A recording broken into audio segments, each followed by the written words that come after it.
everyone. My name is Mandy Dwight, CEO and founder of Dwight & Company, a specialized marketing and sales strategy agency for automation and robotics companies. I'm also the host of ROS Goss, the podcast that you are listening to, watching right now.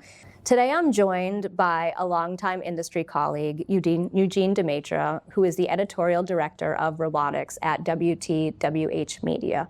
I've known Gene for a long time. He has run editorial at the Robot Report, Automated Warehouse, and is really one of the go-to people in this space for understanding the industry, the trends that are coming, where to look for accurate information. So I've known Gene for a while.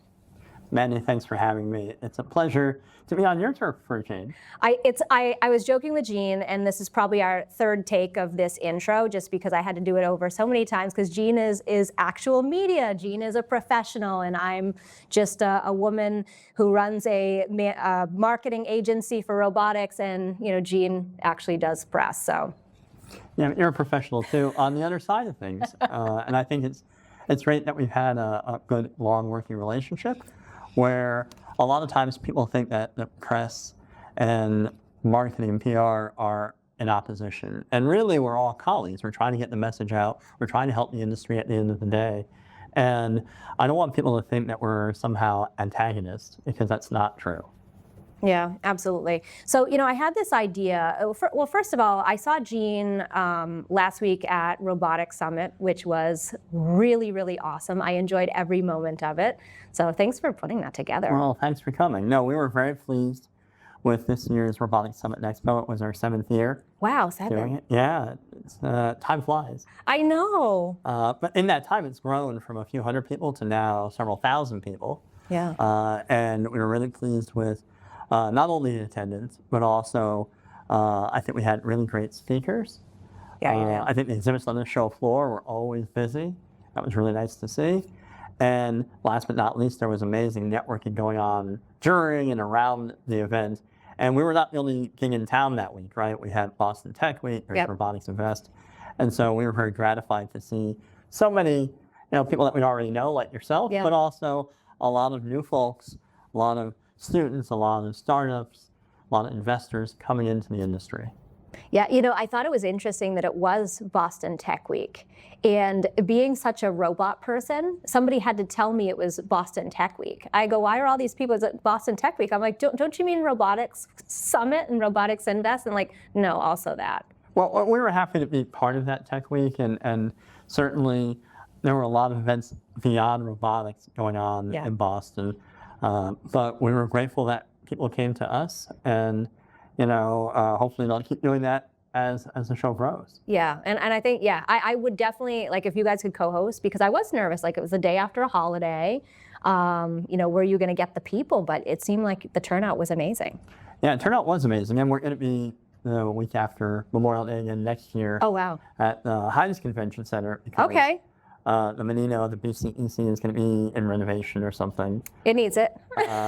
So we'll be closer to downtown Boston. Yep.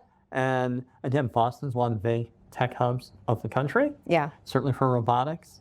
So there's a reason why we have it here, not just because I happen to live nearby, but also there's a lot of companies, a lot of great infrastructure that we've been part of for a long time. No, it's so true. Well, the Heinz is nice and easy, and it's been a while since I've been. I think the last show was the Vision show I went to at the Heinz. Oh, yeah. The NA3 event. Interesting. So, I had an idea to call Gene specifically because I've been getting asked, I'm new to the industry. How do I get smart on the industry, like really, really quick? And what do I do? And I went back to me, decades ago, sitting there saying, okay, now I'm going to sell robots. How do I go into a room with somebody that's known automation, known robotics, known all of these things for decades? How do I play in that space? How do I sound like I know what I'm talking about? And I thought about what I did, and one of the people that I connected with was Gene. And I read what he wrote. I, read the WTWH, family of news, all of those different things. So I said, how about I just call Gene and see if he'll talk to us about what we should do to get really smart on that. Well, I'm certainly grateful that you reached out, and obviously I'd be remiss if I didn't say you should start with the Robot Report and Automated Warehouse and WTWH's family websites like engineering.com, Design World, Packaging OEM. They're all great, but that's just the starting point, Yeah. right? And I know everyone's time is limited. I know that it's a fast-paced world, but to really become adept at addressing the industry need, you have to learn lingo. You have to get a feel for what the big concerns of the moment are. So obviously right now everyone's talking about AI. Oh, right? yeah. 2 years ago that might not have been the case. Or what industries should you really be focused on versus where's the hype? There's a way of finding that out. Obviously our websites are one place to start, but attending the right events, talking to folks like you, there's a lot of different things that you should do in the course of learning the industry, because engineers can smell fear. They'll know. Yes, they can. They'll know right away if you're making stuff up. Yeah. And you know, it's taken us a while to learn things too. I didn't come into the industry with an engineering background, but I had worked around IT for a long time. I worked as a journalist for a while, and so that helped. It's a matter of asking a lot of questions, and there is no dumb question. The only people say, "Oh, this is a stupid question." It's like the only stupid question is the one you don't ask. Yeah, that's so true. Because you really have to say, "Hey, you know, what's an AMR?" It's okay to ask that, because odds are there's other people in the room who had the same question but were afraid to ask. Yeah, that's so true. Yeah, I mean, my motto is like, you find the smartest people in the room and you just hang out with those people as much as you can and just learn all the things. Like I remember early on going to like ROS Con. I had no business being in that room at all. But just hearing, you know, the passion and hearing about how people were, you know, using, you know, ROS to solve very hard robotic challenges that would eventually make their way into the warehouse space. Well, and we had Vine Jerky Oh, right, yeah. as one of our keynotes last week. And what's great about him and great about the ROS community is that they're trying to bring people in. Yes. So they want to explain things. They will say, oh, you know, it's not just a matter of procedure calls and writing code. It's a matter of saying, okay, how do we fit into the wider robotics ecosystem? Because what makes robotics different from other technology is that it is inherently collaborative. Yes. You have to get mechatronics engineers, software engineers, hardware engineers. You have to get them all to play together. Yes. And no matter what kind of robot you're working on or what kind of use case you're working on, you have to draw from a lot of different disciplines. And that's an art. We've seen a lot of companies struggle with that. Yeah. But it's also, when it works well, it's like jazz. Yeah. You know, people come up with new things. Exactly. And it's a community that is still very open to all kinds of people coming in. And that's one of the reasons, again, we love going to Mass Robotics events. Yeah, they're awesome. Because you get everyone from, you know, a PhD student who's already forgotten more than I'll ever learn, right? To a founder who has the war wounds of fundraising and trying to commercialize something, to someone who's gone through multiple iterations, to the really big companies that are sort of circling like sharks and saying, okay, what's the next big thing? Yeah. How do I benefit from it? Exactly. Yeah. I mean, well, that is the infrastructure, right? And I tell people all the time, like, your product is not just the product. Right. You need to be talking to everybody else that sometimes they're competitors, right? And find out what they're interested in. You need to be talking with component suppliers, you know, like let's say you have a bin picking robot. You need to be talking to conveyor people. You need to be talking to AMR companies, you know, all those different things. It's a very connected universe. Yeah, and there's so much upstream and downstream. The days of saying, oh, we're going to build a technology and we're just going to drop it and it will solve everything. It's like most people don't know better now, certainly since the pandemic. And I would argue that if you think that you have a technology that's going to solve everything, maybe try focusing. It's okay to change. We've seen a lot of very successful companies pivot. Yes. When they start out, oh, we're going to serve the consumer market, and then they have to go commercial. Or we're going to do industrial inspection, but then they realize, oh, there's inventory management is another area. And so there's a lot of adjacent areas that you can really benefit from it. You're not going to know that in a vacuum. Yeah. The only way to find that out is by meeting a lot of people, reading voraciously, and always being open to learn.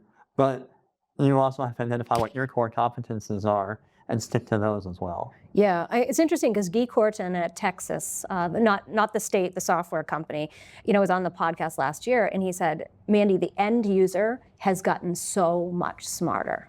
Yeah. And I think like going back to, that's why if you're working in a robotics company right now and you don't know a lot about where the bodies are buried, what the past landscape is, you need to get smart on it really fast. And not only are the end users more savvy, but the entire ecosystem continues to evolve. Yes. So it's great to say, oh, I have a unique value proposition. The odds are someone else has already thought about it. And why reinvent the wheel? Maybe you can build on others' success or learn from what others have done, because the markets are maturing. And so if you're building a warehouse robot, well, there's a lot of warehouse robots already out there. Yeah, there are. How do you make sure that you're doing something that is going to be a game changer in some way? Yeah. Right. And now everyone's looking to AI and software as the next level. Yeah. And that's great too, but a lot of people are chasing it. So you have to understand, how does it fit together? Yeah, it's so true. So, like one thing that I would always say is if somebody would ask me something, I would say, I don't know, let me get back to you. And because actually I learned that when I used to teach 11th grade English, because my teacher that taught me, she's like, they're going to smell fear on you. And that brought me back to what you said about engineers. Are there any terms that if you don't know it, it's a dead giveaway that you don't understand the space? It's funny, I was meeting with people at a trade show with a salesperson, and this is a couple of jobs ago, and they didn't know what AMR, autonomous mobile robot, or AGV, automated guided vehicle. Yeah. They didn't know what those meant. And that, you can see the look in the person's eyes as they were talking to us. It's like they registered that, right?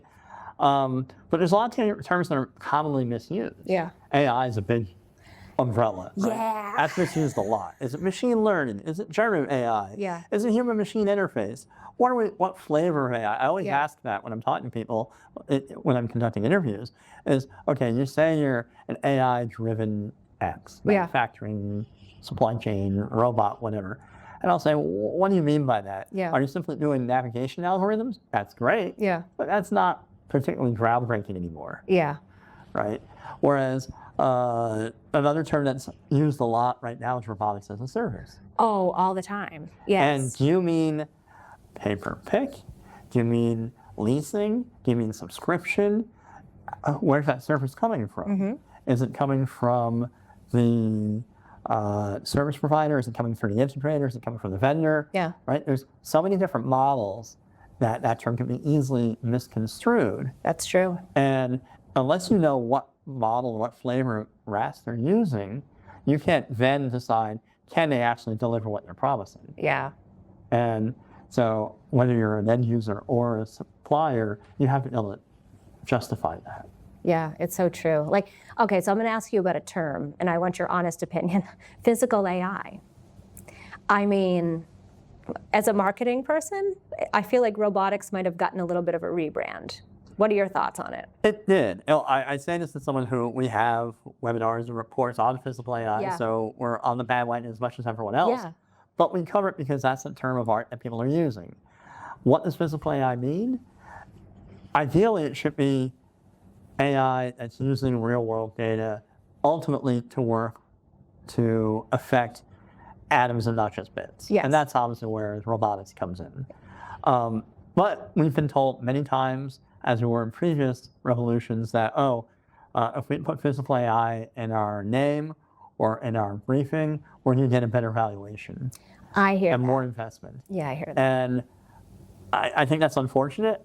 I mean, it's human nature. That's how investment works. Yeah. But physical AI, to me, should be something that refers really to AI plus robotics. And if it's only AI, then it's something else. Yes. And if it's only physical, it's industrial automation or more conventional robotics, and not necessarily cutting edge that's implied by that term. So speaking of, we're in a noisy industry, very noisy. How do you know which sources to trust to find the right information? We spend a lot of time on that. I mean, sometimes it's trial and error. Right? Yeah. You get outreach from someone on social media, and they have a hot tip. Well, we have to see how that plays out, but we also have to do our due diligence Yeah. to make sure to validate it. We get a lot of pitches that don't go anywhere.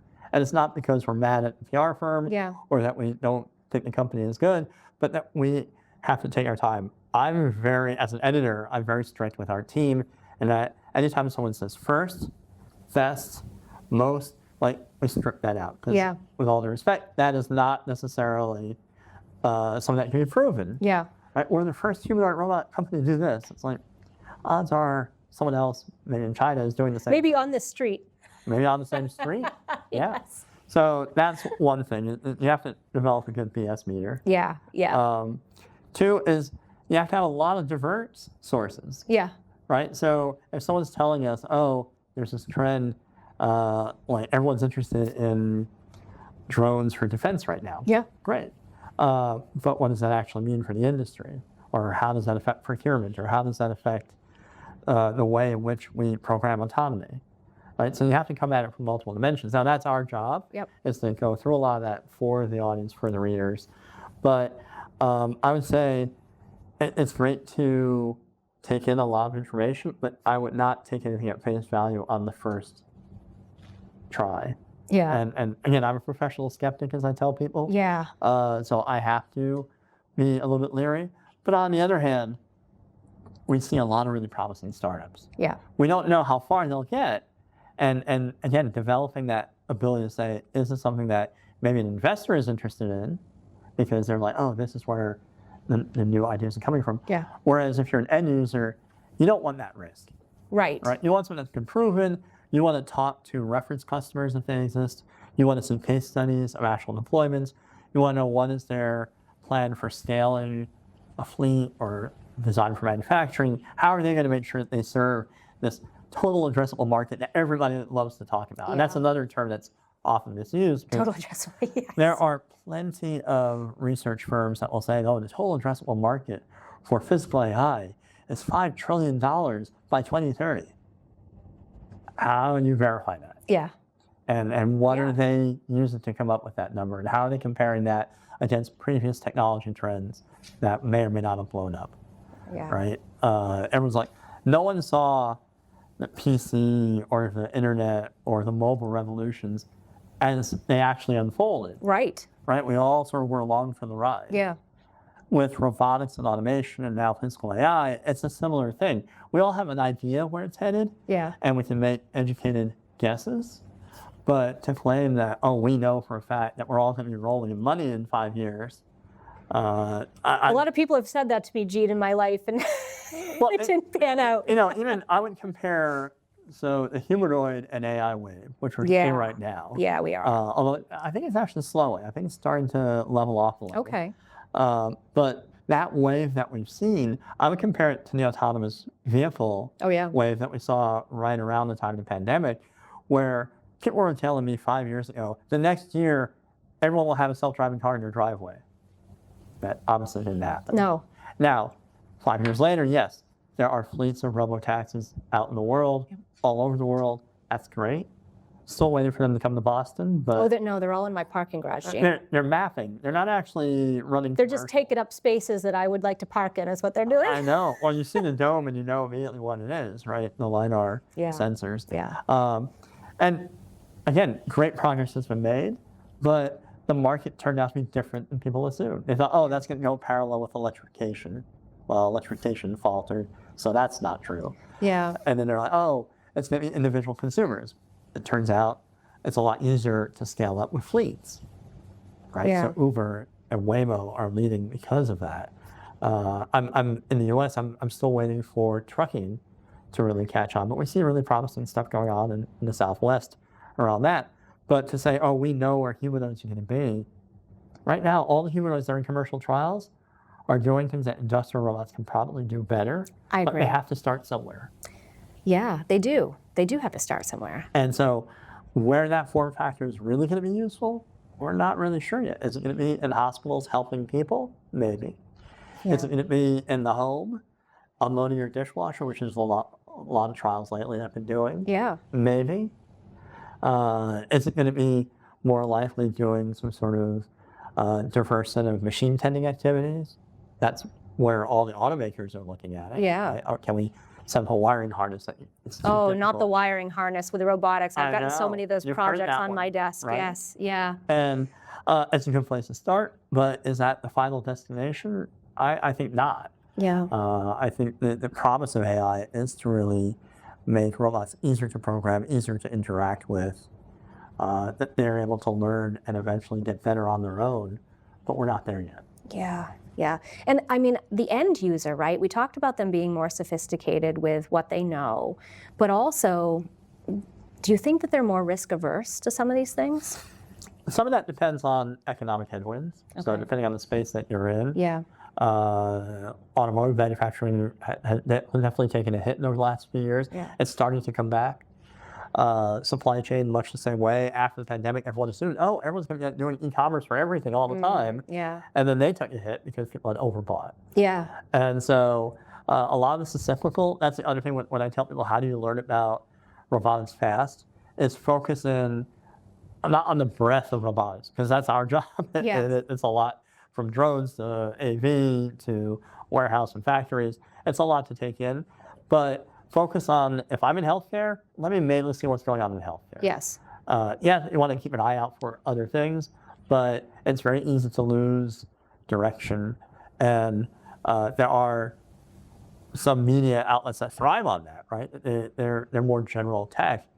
And I tease my fellow tech reporters that it's fine to write about robotics as one piece of technology, but if you're trying to learn about robotics, don't read somebody that's going to, complain about robots versus jobs, or don't read about, here's a cool humanoid that fell down and did something, right? That's not going to help you in business. No. Now, if you're working on humanoids, yeah, you should pay attention to that. But in most cases, you would be much better off saying, okay, let me learn the language of hospitals, if Right. that's what I'm doing. Or Yes. why is surgical robotics so far ahead of hospital logistics? Yep.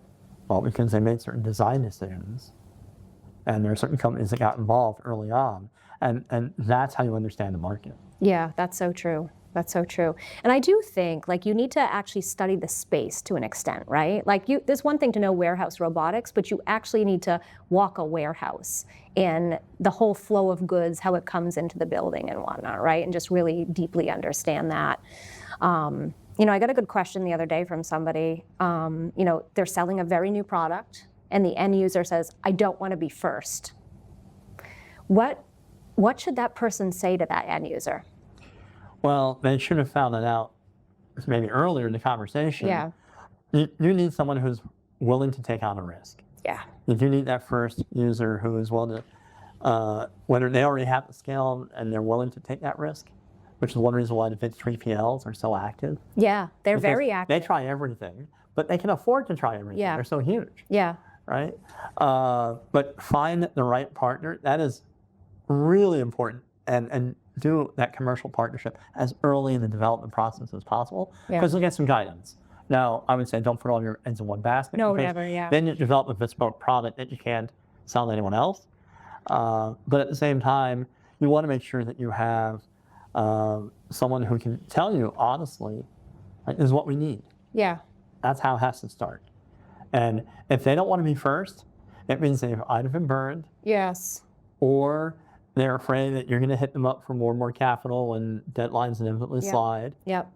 And you have to provide them assurances that you're going to deliver within the scope of the pilot. Pilot purgatory is a thing. It is a real thing. And a lot of really great ideas, really great robotics startups get stuck there because they can't figure out how we get from a research project to test and then out into the market. And it's often that last step that's a stumbling block. I agree. But if they had worked with the industry earlier, am I solving a need that isn't already being solved by a commodity product? Yeah. Is something that automation is the best choice, right? I mean, most warehouses, most factories are still pretty heavily manual, Yes. but identifying what steps in that process to automate, again, that takes time and effort. Say, oh, I see this person doing this, I'm just going to automate that. that might not be the place that needs it the most. Yes, that always happens. Like the end user thinks, oh, the robot definitely goes here, but then you walk the factory floor and you're like, really? It's there. Right. Or people may come back and say, well, we like this, but we want that also. Yeah. Right? And then you have to work with integration. Yes. That, a lot of times it was, oh, we have a mobile robot move stuff around. That's great. But what about all the other equipment that's on the floor? What about the other people that are on the floor? Are you going to cordon off an entire area to experiment or to do that? Nobody wants to interrupt their live production operations for a technology test. Yeah, I think you have to sandbox some of these things until they prove out, like even past SAT, I think, to an extent. Yeah. And so someone not wanting to be first, that makes sense. Odds are that it means that they have some issues and maybe they're not the right partner. Yeah. Or find out why they don't want to be first. Is it a financial risk? Is it a reputational risk? I can't tell you the number of companies that we talk to, or we're trying to find out who their partners are, even down to the component level. Oh, yeah. And they won't tell me. I'm like, well, wouldn't you be proud that your product is used in X? And they're like, yeah, we would be, but we all signed NDAs. That's a real problem in this industry. It's their secret sauce. They all see it as their secret sauce. But if they're going to grow, they need to get that message out there. And I say the component providers and the integrators are often the unsung heroes of robotics because they're working behind the scenes. Yes. And nobody wants to name them. Yes. It's like, well, they're not going to achieve new partnerships, or not easily, unless you get your name out there a little bit. And we anonymize sometimes the case studies that we run. It's like, need to. They're working with a major apparel retailer, or they're working with, a gear and motor provider based in the Midwest. Yep. The industry will figure that out, maybe. Mm-hmm. Yeah. But we want to protect our sources. Yeah, absolutely. And we also want to, at the end of the day, inform people on like, okay, this is how things actually work. Yeah. Versus the ideal that you might have been taught in school. Yeah, it's so true. So I make fun of myself. I wake up in the morning and instead of like doing normal things, I will look through industry news. I will look through LinkedIn. That's like my morning scroll. Like I get all these newsletters delivered to my inbox. I kind of go through them, and look at what's important, what I need to know for the day, interesting things. What do you read?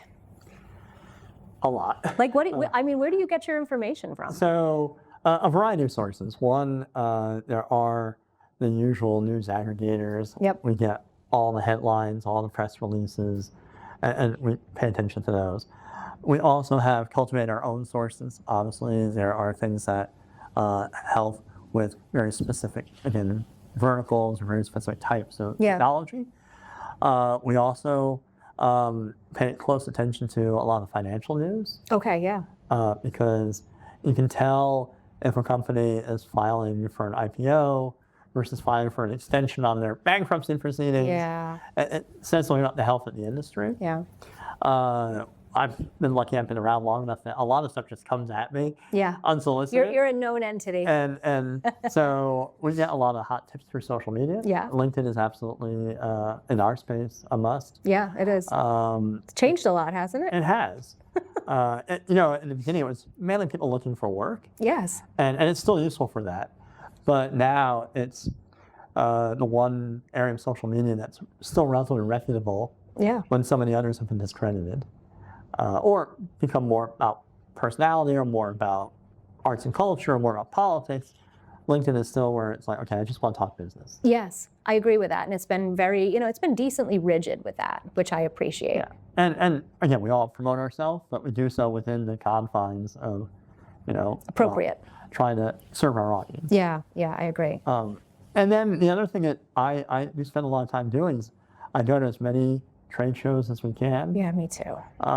Which by this point in the year, we're starting to get a little tired of it. I have fatigue, trade show fatigue. I know. Well, that's why I was so grateful that you were at our show last week. Oh, I just walked over. It was great, actually. Yeah. Going through endless airports and seeing the same, grilled chicken and at the buffet. And bumping into the same people. Yeah. But you know what? There's no better way of face-to-face. I agree with that. Meeting a lot of people. And, even though I tell people, when you go to the really big trade shows like Automate, Chromat, and Modex, you can be overwhelmed. Yeah. unless you know what you're looking for and you know who you're there to see, those are really big shows, or CES, even bigger. Yeah. Right? But they're worth going to because they're to survey the landscape. Now, you might not know what you're seeing at first, but there's no other way to hear the language of physical AI. When every other presentation or every other booth has something about that, Maybe I should pay attention. maybe I should pay attention. Yeah. Right? And it'll be another buzzword in 2 or 3 years. Who knows? But you need to know that language because that's what you're speaking in.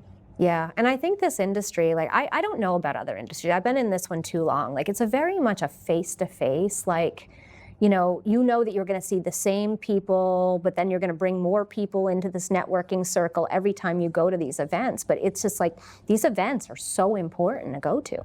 Yeah, it's very collegial, and there are occasional sharp elbows. Of course, always. But I will say, it's still a young industry. Yeah. Where when I was covering client-server technologies or early cloud, like those are companies like IBM and Microsoft that have been around for decades. Yeah. Right? And here, if you run into a robotics company that's 20 years old, they're the evidence breeders. They're That's an old company at this point, right? The majority of them are under 10 years old. Yeah. And so it's still a young industry. So the only way to learn who's out there, what they're doing, is to get out there. The other thing is that you might think, oh, this problem's been solved. Yeah. Indoor navigation's been solved. Maybe. But what about connecting it to barcode readers? What about doing inventory scanning with mobile robots or drones? What about, there's so many things, and there's no single way necessarily to solve some of these problems. Yeah, there's multiple. So, for example, we do a lot with truck unloading right now. I love truck unloading. I think it's super fun. Like whether you're at Manifest or Modex, there's so many different approaches right now. And it's hard to say if any one of them is going to win out. I think it will depend on the load. Yeah. It'll depend on the yard or the dock. But to see that evolution, also real time, is really cool. Yeah, that's like the next exciting thing. That's really, to me, that's that threshold, that frontier area for, at least for warehouse robotics. And so we cover that pretty closely. Yeah. And the only way to learn about it is to walk the floor and say, oh, this person's, this robotics, they're taking out the entire load at once. Yep. Or here's Boston Dynamics with eaches, right? Like essentially pulling out the individual boxes. Yeah. Or a couple of years ago, there were companies like Eugene and Honeywell that would go in and they'd have a conveyor and a suction comes at the end. They'd suck the whole thing out. On down a conveyor, yeah, exactly. And there are pros and cons to each of those approaches. Yeah. But it's really interesting to see that people are applying the technology to serve that need. Yes. Because if you've ever stood in a hot truck bed I think it's awesome. in Texas in the 120-degree heat, sweating and trying to unload what's essentially a giant Jenga puzzle. Yeah. And then, or trying to load it. Like, is that the best use of a human being? Things people should not be doing. No. Like, that's the number one that comes to mind. Or when I'm in an airplane, and we fly a lot out of Boston, and you see some poor person in a raincoat, de-icing the wing. I know. I'm pretty sure a robot could do that. There are a lot of things, like actually, airport things. I mean, luggage handling is a big one. I've seen some promising things with people movers, right? Yeah. For getting a wheelchair to and from a location. Yeah, it's a nightmare in there. Is a challenge. Yeah. We can automate some of that. Yeah. And leave the human contact where it's most valuable. Yeah, I agree with that. I agree. So we talked about events. So somebody calls you up and they say, I'm new to robotics, Gene. I want to start building my career. What is the first thing that they need to do?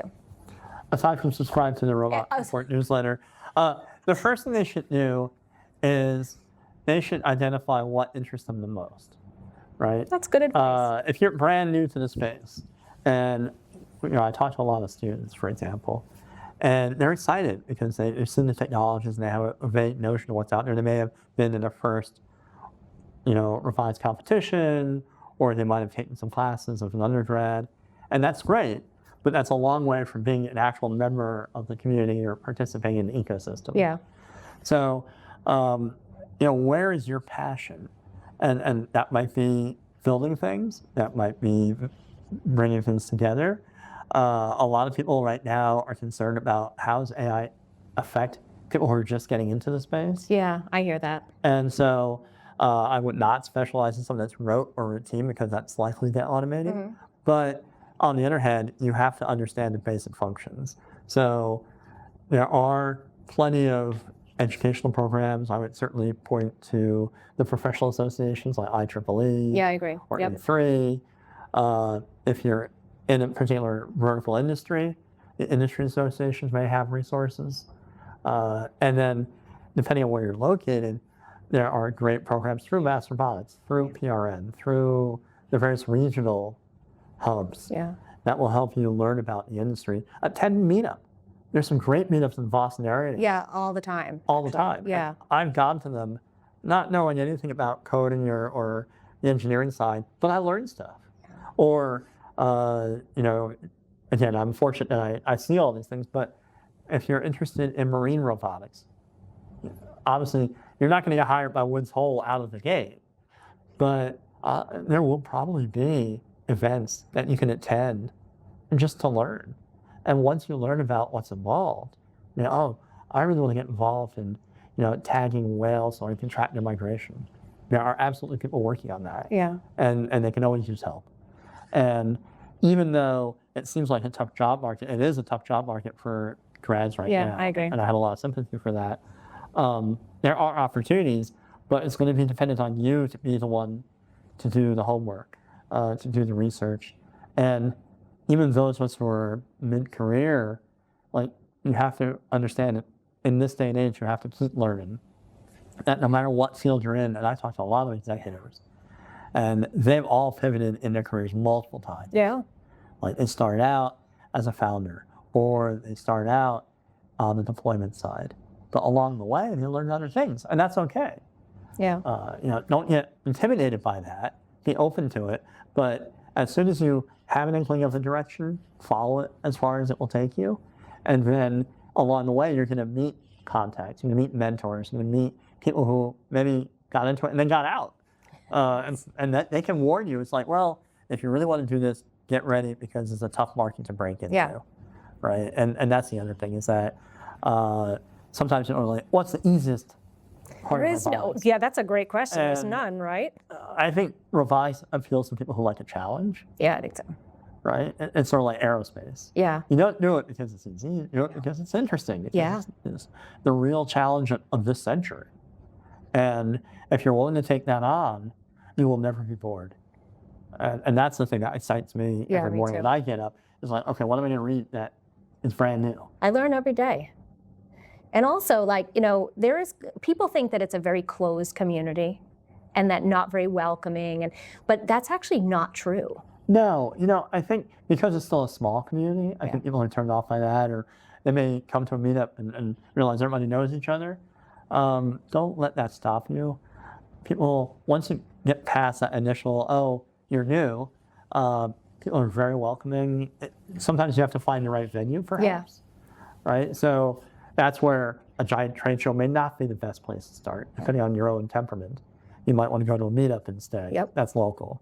Or you might want to seek out a local robotics company and see if they're giving tours or see if they're going to meet with you and say, hey, I'd really like to learn more about X, Y, and Z. And you have to also know that some companies are more popular than others. Yep. Right? So in trying to break into Boston Dynamics, that's going to require a little bit more qualification up front. Yeah. But with 180 companies just in our area. So many. And there's more in New York, there's more in Texas, there's more in Georgia. I tell people, no matter where you are in the world, you will find robotics in the most unlikely of places. Yeah, you'll find your people, which is really exciting. Yeah. Actually, a large part of our audience is in India, and I'm very that's grateful for interesting. that. Cool. Because, that's a big chunk of the world. Yeah, that is a And large I population. always tell my American audience, it's like, we would ignore the rest of the world at our peril. Right? It's not just the competition from China, Yeah. but it's the innovation from India. It's the use cases from Europe. Yeah. It's the deployments in the rest of Asia. And again, it's a global industry, so why not take advantage of that? Yeah, and learn from each other, really. Yeah. thank you so much for coming to talk to me about this today. I mean, I always love talking to you anyway. Might as well record it because we probably would have had the same conversation at the outskirts of Robot Report. That's or right. when I run into you in Automate. That's my next trip. What about you? I don't know what my next one is. I know we're sending my colleague Steve to Automate, so Yeah. you'll see him there. Oh, you're not going? I'm not going this year. I went to not every, but I went to a lot of trade shows last year. I'm trying to spread the wealth within our team. So, because again, we have to listen to the industry. Yeah. And it's better if we all do it, like on my team. And we're a small team, but we want to make sure that we have our ear to the ground. And so whenever you see any of us from the Robot Report, don't hesitate to stop us. It makes it hard for us to get through a show floor. Yes. But we're always happy to meet readers and listeners. We're always happy to share stories on or off the record. And Gene will tell you if it's off the record. He will tell you it's off the record. I will always respect people's confidence. We don't want to burn our sources, but at the same time, that's how we learn. Right? I learn from talking to people. Yeah. And if I'm the dumbest person in the room, I'm doing it right. That's so true. You know, and fortunately that's pretty often. And Me too. As an English major, I was a poli-sci major, but you go down to MIT, and it's like, wow, these people are brilliant, and I want to help them build that future that we all aspire to. Yeah. Right, where robots are helping people live better lives, and from agriculture to healthcare to manufacturing, and bringing manufacturing back to the U.S. There's so many opportunities. Yeah.